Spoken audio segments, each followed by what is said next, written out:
Bonjour à tous et bienvenue dans cette nouvelle vidéo. Aujourd'hui, nous allons apprendre à créer nos propres échantillons, nos propres samples en provenance d'une batterie acoustique, mais ça pourrait être tout autre instrument, pour pouvoir les réutiliser dans un sampleur et en particulier le Reassemblomatic 5000 de Reaper. J'ai donc ici une session déjà prête avec une batterie qui est micée et donc si le batteur daigne donner quelques coups.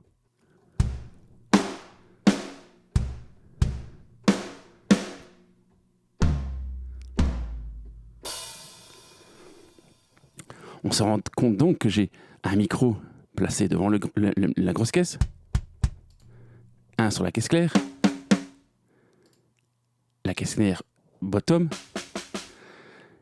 les overheads, un room mono, un room phare et pour les autres éléments du kit, un micro est placé devant chaque élément. Pour pouvoir créer des échantillons, il va falloir procéder d'abord par un enregistrement de différents coups. Alors pour rendre les choses excessivement simples au début, on va se concentrer ici uniquement sur le sampling de notre caisse claire, ici, de la snare top.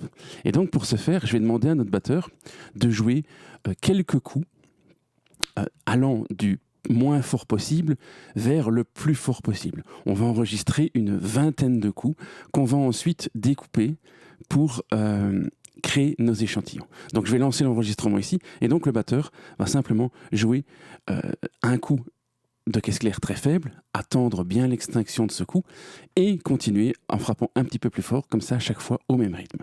Donc je lance l'enregistrement.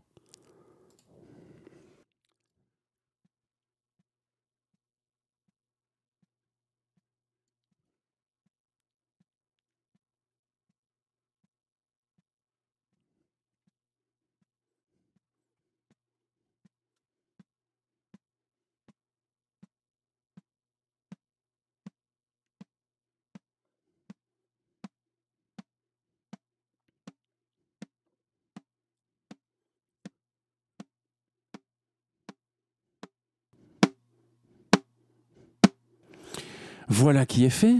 Alors je vais ne garder ici que finalement le début ici, voilà, comme quelque chose comme ceci. Et nous pouvons donc réécouter l'enregistrement que nous venons d'effectuer. Je coupe l'armement. Et j'ai donc des coups de différentes forces qui ont été enregistrés. Il va s'agir maintenant de couper ces samples pour que nous ayons un item par sample. Alors pour ce faire, c'est assez simple. Je vais aller dans le menu Action et je vais solliciter le Dynamic Split Items grâce au raccourci clavier D. Voilà qui est fait. Alors, je peux voir ici que la section de découpage me semble déjà pas mal, mais il me manque quelques samples. Ce n'est pas grave. On va ici désélectionner ces deux options. On va choisir Split Selected Items. On va bien choisir de découper au transitoire. Voilà, comme c'est bien noté. On va laisser tout par défaut et les éventuels coups qui manquera, eh bien, nous irons les couper manuellement. Donc je clique sur Split en m'assurant bien de mettre le leading pad et le trailing pad à 0. Voilà, j'ai donc maintenant plusieurs samples, un par effectivement coup de grosse caisse. Alors on peut vérifier, le découpage n'est pas trop mal, mais on peut l'améliorer. Donc je vais supprimer le snap ici et on va faire en sorte que chacun de nos samples soit parfaitement découpé là où il doit l'être. Alors c'est une étape qui est un petit peu fastidieuse, mais qui est vraiment nécessaire pour que le sampling soit le plus parfait possible. Donc je vais repasser en revue ici et je vais couper au montage pour ne pas que vous tapiez toute cette série. Et on va également découper les petits samples qui n'ont pas été pris en charge par le Dynamic Split Items. Alors, pour y voir un peu plus clair, je vais utiliser le raccourci clavier Increase Peak et Decrease Peak, donc Shift haut ou Shift bas. Donc en maintenant le Shift et en utilisant la flèche du haut, j'augmente donc, je n'augmente pas le volume de l'item, mais juste la valeur de zoom. Et je vais ici splitter chacun des items pour qu'ils soient repris en charge. Donc ici également, je place mon curseur à l'endroit souhaité. Je split avec la lettre S. Je fais pareil ici. Je place mon curseur au plus près possible. Je clique sur S. Voilà. Je vais le faire pareil ici. Je clique sur S. Voilà, normalement maintenant, j'ai effectivement bien un sample par coup. Alors ce que je vais faire, c'est que je vais tous les sélectionner. Je vais ouvrir les propriétés d'item. Je vais mettre une longueur égale pour tous. Par exemple, 500 millisecondes. Et je vais mettre un fade-in de 0,0.00 pour tous et un fade-out de 0,2.2.0.003 pour tous également, qu'ils aient tous le même caractéristique de fade-in, d'entrée et de sortie. Voilà qui est fait. Je me retrouve donc maintenant avec X sample. Je m'assure bien que ceci ne soit pas trop court. Alors 300 millisecondes, c'est un petit peu juste. On va virer le premier ici qui ne sert à rien. Donc 300 millisecondes, c'est un petit peu trop court. On va augmenter ça à 600 millisecondes. Voilà qui est fait. J'ai donc maintenant X samples qui sont tous de la même longueur à différentes vélocités. Je vais renommer ces samples individuellement pour qu'ils aient plus de pertinence au niveau du nom. Donc pour ce faire, je vais aller dans le menu extensions que vous trouverez en installant les extensions SWS. Donc je vais aller dans label processor et je vais taper le code suivant /t pour que chacun de mes samples prenne le nom de mon micro ou de ma piste snare top, suivi de /e pour qu'il soit énuméré de 1 à x en fonction du nombre de samples. Donc /e, je clique sur OK et maintenant je vois que chacun de mes samples a été baptisé snare top 15 pour celui-ci, 16, 17, etc.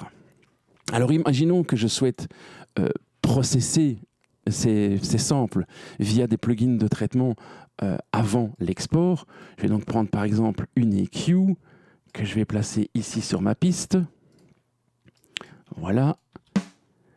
Je vais égaliser par exemple en plaçant un coupe bas sur mon sample.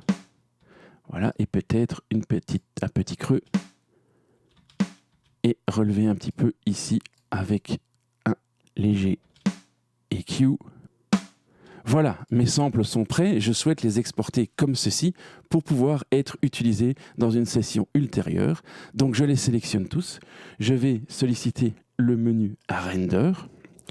Je vais choisir dans ma source mes Selected Media Items via Master pour que le traitement de chacune que le traitement de la piste soit affecté. J'ai donc sélectionné 32 Media Items.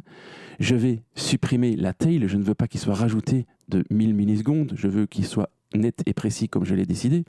Je vais sélectionner un répertoire. Donc par exemple ici je vais créer un dossier sur mon bureau qui va s'appeler sample kit drums. Voilà. Je vais donner comme nom à ces samples, eh bien on va faire les choses très simplement. On va utiliser les wildcards et on va simplement utiliser le nom du media item. Et donc ici je vais exporter 32 files qui auront pour nom snare top 1, snare top 2, snare top 3 et ce jusque 32. Je vais choisir le format. Ici, je vais rester en mono. En wave 24 bits, ça me paraît très bien. Et je peux donc maintenant lancer le render de mes 32 samples. Voilà, Reaper fait son petit travail. Je peux maintenant fermer. Je vais ouvrir un nouvel onglet de projet pour qu'on puisse travailler sur des bases plus stables. Je vais créer une piste et dans celle-ci, je vais placer maintenant un instrument qui sera ni plus ni moins que mon Rea Samplomatic 5000. Et je vais ici simplement préconfigurer mon sampler en utilisant ici le minimum volume à moins l'infini et je vais placer ma note de déclenchement sur la note 38. Je vais maintenant aller sélectionner mon browser et je vais aller dans mon bureau rechercher mon répertoire de samples et je sélectionne tous mes samples que je charge dans mon réassemblematique. Alors ici, je vois que j'ai une liste. Il me les a donc classés de 1 à 32. Je vais ici me rendre compte de comment réagit ce classement par rapport à la vélocité. Donc je vais créer un petit item MIDI.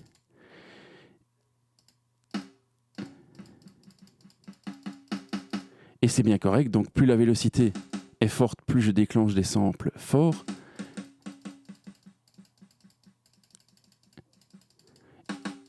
Et plus celle-ci est faible, et plus je déclenche des samples faibles. Alors on va pouvoir mieux le visualiser ici si je fais comme ceci.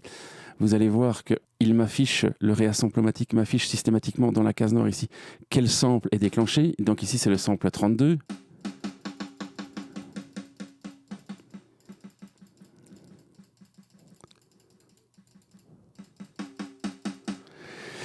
Et j'ai donc maintenant la possibilité d'utiliser ces samples comme un instrument virtuel depuis donc un enregistrement de ma batterie acoustique. Donc, si je réalise une petite programmation de batterie ici, en changeant la vélocité, voilà, et que je réécoute, j'ai donc bien pu réutiliser au sein d'un instrument virtuel les samples que j'ai créés précédemment. Alors, bien entendu, dans le cadre de certains instruments multitimbres, il est parfois intéressant d'enregistrer plusieurs sources de micros. Et nous allons le faire directement ici. Donc, je vais redemander à mon batteur de refaire exactement le même exercice.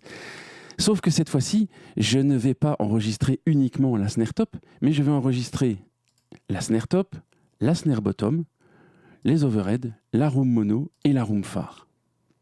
Je vais mettre ici en solo pour que ce soit beaucoup plus visuel. Et je vais demander à mon batteur de faire le même exercice que tout à l'heure, à savoir enregistrer du plus fort, du moins fort au plus fort. Donc je lance l'enregistrement. Voilà qui est fait. Je vais ici désarmer les pistes. Et je me retrouve donc avec la même chose que tout à l'heure, si ce n'est que cette fois-ci, j'ai enregistré en multipiste. Alors, il va me falloir faire un découpage précis de la même façon que ce que je l'ai fait tout à l'heure. Et donc, je vais commencer par ici grouper mes items en appuyant sur le bouton G. Vous voyez donc maintenant ce que j'applique à un item est appliqué à l'autre. Et je vais procéder au même découpage que tout à l'heure. Donc je sollicite le Dynamic Split Items. Je laisse régler comme tout à l'heure. Il n'y a aucune raison que celui-ci soit différent. Et je vais donc mettre la piste bien top en sélection. Voilà, pour pouvoir créer un découpage bien précis. Comme j'utilise le snare top pour déclencher le Dynamic Split, eh bien, il faut appliquer le découpage aux samples qui sont groupés, aux items qui sont groupés. Et je vais donc ici solliciter Split Selected Items and Grouped Items. Donc, si je clique sur Split, eh bien, il m'a créé un découpage pour chacun des items, même ceux qui n'étaient pas en sélection. Alors, bien évidemment, je refais le même travail qu'ici et je ne vais pas le faire ici pour nous faire gagner du temps dans la vidéo. Et je vais également créer un découpage des éventuels samples qui n'auraient pas été choisis par le Dynamic Split Items. Alors on peut constater qu'il y a un retard ici dans les micros overhead et room. C'est tout à fait normal vu que les micros sont beaucoup plus loin que le micro direct. Et donc c'est normal qu'il y ait un retard. Il faut laisser ce retard, c'est ça qui donne la profondeur au son. Et je vais procéder au même exercice que tout à l'heure, à savoir renommer mes items en fonction de mes pistes et de leur énumération. Donc je vais aller dans le label processor et je vais faire le même exercice que tout à l'heure. Voilà qui est fait.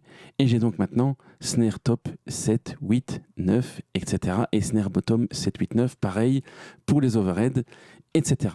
Je peux donc maintenant sélectionner tous mes items, aller dans la fenêtre de render et Donc il va m'exporter 140 files cette fois-ci.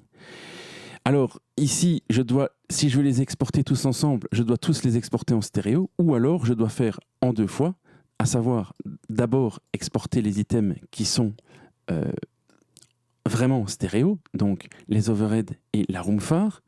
Voilà, je les sélectionne une première fois et j'exporte d'abord donc ces 56 items en premier, donc baptisés respectivement OH de 1 à 28 et room phare de 1 à 28. Je les exporte dans le même dossier, voilà, et je vais exporter maintenant tous mes items mono, bien sûr en mono, et donc ça me fait 84 fichiers que j'exporte dans le même dossier que tout à l'heure. Si j'ouvre maintenant un nouvel onglet de projet, comme tout à l'heure, et que je veux utiliser ces samples dans un instrument virtuel, et donc le réassemblematique, je vais être confronté à un problème. En effet, je vais l'illustrer directement ici, donc réassemblematique. Je ne pourrais pas utiliser tous les samples parallèles de différentes sources de micros dans un seul et même sampler. Il va donc me falloir choisir ici, donc, pareil, note 38, le minimum volume à 0, voilà. Donc je vais devoir ici insérer tous les plugins, tous les samples de snare top, voilà. La liste donc se rétablit comme tout à l'heure, on sait que ça marchait, il n'y a pas de souci.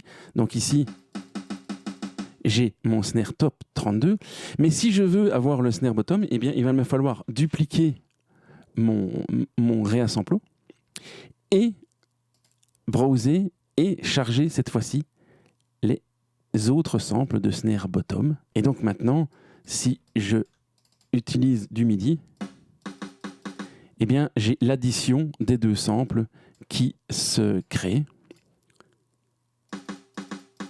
J'ai le snare top et le snare bottom. La preuve ici, c'est que si je coupe ici, voilà, j'ai le snare top. Si je coupe, j'ai le snare bottom. Et sinon, j'ai les 2. Je peux bien sûr faire la même chose avec les overheads. Voilà qui est fait. On entend que les overheads ont été rajoutés. Je peux faire la même chose avec les rooms. Voilà, room phare par exemple, jusqu'à 28. Voilà. L'ennui de ce procédé, c'est que il m'est maintenant impossible, malheureusement, de gérer le volume des différents micros sur différentes pistes. Et il y a un moyen de le faire assez simple, et je vais vous le montrer directement, c'est que je vais ici placer 8 canaux sur la piste. Je vais envoyer la sortie du snare top 1 via le pin connecteur uniquement sur le canal 1, le snare bottom uniquement sur le canal 2, le OH uniquement sur le canal 3 et 4, et le room phare uniquement sur le canal 5 et 6. Donc 6 canaux me suffisaient largement dans ma piste, j'en avais pas besoin de 8, donc je vais rectifier ça tout de suite. 6 canaux, voilà. Je vais couper l'envoi au master de cette piste, donc maintenant lorsque j'agis, eh bien il n'y a plus de son, on voit qu'il se passe quelque chose, mais il n'y a plus de son. Je vais créer 4 pistes, une qui va s'appeler snare top, une autre snare bottom, une autre overhead et une autre room. Je vais maintenant créer un routing de ma première piste vers ma suivante, qui sera pré-fader post-FX et qui ne va récolter que le canal 1 de la piste en provenance du sampler. Je vais faire pareil ici en pré-fader post-FX en ne reprenant que le mono 2. Les overheads, on a vu qu'ils étaient sur le canal 3 et 4. Et les rooms sont sur le canal 5 et 6. Et donc ici maintenant, si je crée rapidement quelques coups de caisse claire, eh bien on se rend compte que sur cette piste, j'ai ma snare top, ma snare bottom, mes overheads Et mes rooms, je retrouve donc via mes samples enregistrés en multipiste, eh bien, avec le même résultat, je peux donc utiliser mes samples au sein d'un sampleur virtuel et retrouver cet éclatement de pistes par microphone. Chose, donc vous en conviendrez, vraiment intéressante. L'ennui de cette petite astuce, c'est que parfois le parallélisme entre les différents micros ne sont pas conservés. Donc ici, on voit que je sollicite sur le sampleur Roomphar le sample 19. Et donc, pour garder une cohérence, il faudrait que ce soit le sample 19 ici, chaque fois sollicité. Et on voit ici que c'est le 22 en ce qui concerne la snare top. Et donc, il y a parfois une perte de cohérence, de parallélisme entre les différents samples. Je ne sais pas si vous comprenez ce que je veux dire, c'est que veut dire qu'en repassant MIDI, eh bien, le sample qui est joué de la snare top est celui-ci, alors que celui de la snare des overheads est peut-être celui-là. Et d'un point de vue purement naturel, même si on peut très bien vivre comme ça, eh bien, c'est pas l'idéal. Et donc, on va devoir trouver une astuce qui va nous permettre de garder le parallélisme entre ces différents samples. Et cette astuce est assez simple en réalité. Donc, ce qu'on va faire, c'est qu'on va créer une nouvelle piste ici. Et je vais d'abord, pour bien vous faire comprendre, faire un petit renommage. Donc, je vais renommer ici tous mes samples, label processeur, et je ne vais plus utiliser cette fois le raccourci T/E, je vais juste utiliser le /E. Voilà. Donc, tous mes samples portent maintenant les nombres de 1 à X. Et je vais utiliser cette action ici qui va se nommer Create Region from Selected Items Name by Active Take. Voilà qui est fait. J'ai donc ici maintenant une région par item de l'arrangement. Je vais créer un item blanc ici fictif en maintenant CTRL et en simplement dessinant avec ma souris. Et je vais baptiser cette piste Snare Multi. Et vous allez voir pourquoi Multi. Donc, je vais commencer par supprimer l'envoi au routing de toutes mes pistes en maintenant le Alt enfoncé. Donc ici, mes pistes ne vont plus dans le master. Donc si je fais play, on n'entendait absolument plus rien, à part peut-être encore celui-ci, voilà. Et ce que je vais faire, c'est que je vais envoyer ici ma snare top dans ma piste snare multi. Je vais l'envoyer en pré-fader post-FX au cas où j'aurais mis des FX ici. Et je vais l'envoyer à destination du canal 1. Le snare bottom 2, je vais l'envoyer dans mon snare multi en pré-fader post-FX à destination du canal 2. Je vais faire pareil avec les overheads que je vais envoyer dans mon snare multi à destination du canal 3 et 4. Le Roomphar également à destination du canal 5 et 6. Et le Room Mono en dernier à destination, par exemple, du canal 7. Voilà. Alors maintenant, eh bien, que vais-je faire ? Je vais ouvrir ma matrix de routing et je vais la pivoter en Region Render. Je vais sélectionner Snare Multi et je vais sélectionner toutes les régions. Je peux maintenant fermer ma matrice de routing. Je vais ouvrir mon render file et cette fois-ci, dans les sources, je vais utiliser la région render matrix. Donc je vais créer un render de toutes les régions. Et en file name, je vais utiliser cette fois-ci le nom Snare Multi, suivi de une wildcard avec le nom de la région. Et donc, il va m'exporter 28 fichiers du nom de multi, 1, 2, 3, 4, 5, 6, 7, 8. Je ne vais plus exporter en mono, mais bien en multicanal ou 8 canal. Je ne peux malheureusement pas faire en 7. Et, tout ça, et comme tout à l'heure, en 24 bits. Donc je vais créer mon render.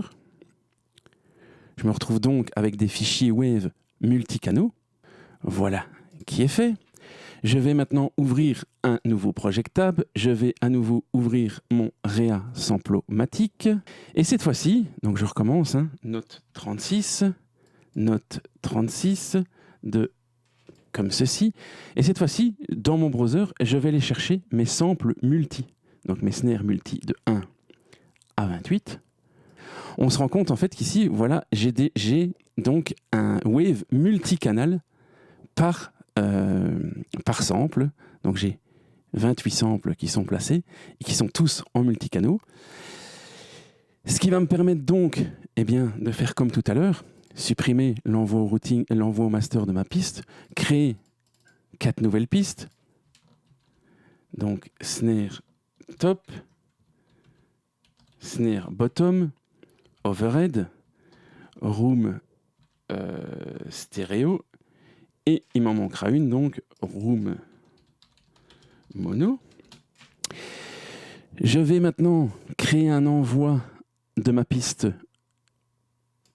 que je vais rebaptiser sampler pour que vous visualisiez bien. Donc de ma piste sampler vers ma piste top, je vais le mettre en pré-fader post-FX et je vais donc prévenir le canal 1. Souvenez-vous, c'est sur le canal 1 qu'on avait enregistré la snare top.